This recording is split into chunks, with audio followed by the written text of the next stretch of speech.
ಗ್ರಾಮ ಆಡಳಿತ ಅಧಿಕಾರಿಗಳಿಗೆ ಮೂಲಭೂತ ಸೌಲಭ್ಯಗಳನ್ನು ಒದಗಿಸಲು ಹಾಗೂ ಮೊಬೈಲ್ ಆ್ಯಪ್ಗಳಲ್ಲಿ ನಿರಂತರವಾಗಿ ಕೆಲಸ ಮಾಡುವಂತೆ ಹೇರಲಾಗುತ್ತಿರುವ ಒತ್ತಡವನ್ನು ನಿಲ್ಲಿಸಲು ಸೆಪ್ಟೆಂಬರ್ 26ರಿಂದ ಅನಿರ್ದಿಷ್ಟ ಅವಧಿಗೆ ಕೆಲಸ ಸ್ಥಗಿತಗೊಳಿಸಿ ಮುಷ್ಕರ ನಡೆಸುವುದಾಗಿ ಅರಸೀಕೆರೆ ರಾಜ್ಯ ಸಂಘದ ಪ್ರಧಾನ ಕಾರ್ಯದರ್ಶಿ ಶಿವಾನಂದ ನಾಯಕ್ ತಿಳಿಸಿದರು. ಅನ್ನೋ ತೀರ್ಮಾನಕ್ಕೆ ಬಂದು ಈ ದಿನ ಮುಷ್ಕರಕ್ಕೆ ಕರೆ ಕೊಟ್ಟಿದ್ದೀವಿ. ಅದರಂತೆ 238 ತಾಲೂಕಿನಲ್ಲಿಯೂ ಕೂಡ ಗ್ರಾಮಾಡಳಿತ ಅಧಿಕಾರಿಗಳು ಇವತ್ತು ಬೀದಿಗಿಳಿದು ಶಾಂತಿಯುತವಾದ ಪ್ರತಿಭಟನೆಯನ್ನು ಕೈಗೊಂಡಿದ್ದಾರೆ. ನಮ್ಮ ಬೇಡಿಕೆಗಳಿಷ್ಟೇ. ನಮ್ಮಲ್ಲಿ ಕೆಲಸ ಮಾಡ್ತಕ್ಕಂತಹ ಪ್ರತಿಯೊಬ್ಬ ಗ್ರಾಮ ಲೆಕ್ಕಾಧಿಕಾರಿಗಳಿಗೆ ಮೂಲಭೂತ ಸೌಕರ್ಯಗಳಿಲ್ಲ, ಕೂತ್ಕೊಳ್ಳಿಕ್ಕೆ ನಮಗೆ ಆಫೀಸ್ ಇಲ್ಲ. ಸರ್ಕಾರ ಇವತ್ತಿನವರೆಗೂ ನಮಗೆ ಕೂತ್ಕೊಂಡು ಕೆಲಸ ಮಾಡೋದಕ್ಕೆ ಒಂದು ಕುರ್ಚಿ ಟೇಬಲ್ ಕೊಟ್ಟಿಲ್ಲ ನಮಗೆ. ಇದು ಇನ್ನೂ ಮುಂದುವರೆದು ಹೇಳಬೇಕು ಅಂತಂದರೆ, ಸರ್ಕಾರ ಲೇಖನಿನೇ ನಮ್ಮ ಆಯುಧ.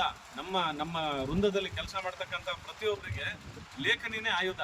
ಸರ್ಕಾರದಿಂದ ಇವತ್ತಿನವರೆಗೆ ಒಂದು ಪೆನ್ನು ಪೆನ್ಸಿಲ್ ಕೂಡ ನಮಗೆ ಸೌಲಭ್ಯಗಳು ಕೊಟ್ಟಿಲ್ಲ.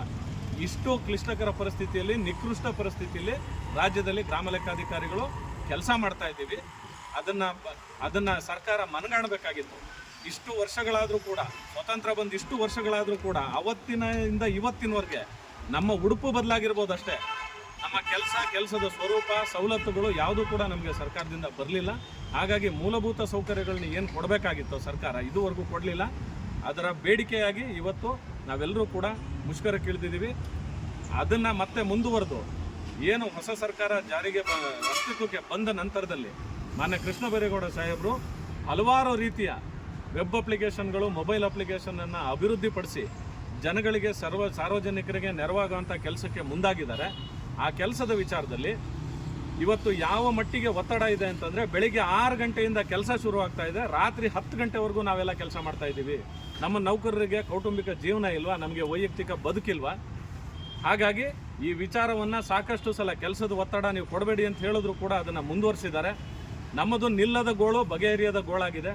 ಹಾಗಾಗಿ ಅನಿವಾರ್ಯವಾಗಿ ಈ ದಿನ ನಾವೆಲ್ಲರೂ ಕೂಡ ಮುಷ್ಕರಕ್ಕೆ ಇಳಿದಿದ್ದೀವಿ. ಈ ದಿನ ತಾಲೂಕು ಕಚೇರಿಗಳ ಮುಂದೆ ಮಾಡ್ತಾ ಇದ್ದೀವಿ, ನಾಳೆ ಜಿಲ್ಲಾಧಿಕಾರಿಗಳ ಕಚೇರಿ ಮುಂದೆ ಮಾಡ್ತಾ ಇದ್ದೀವಿ.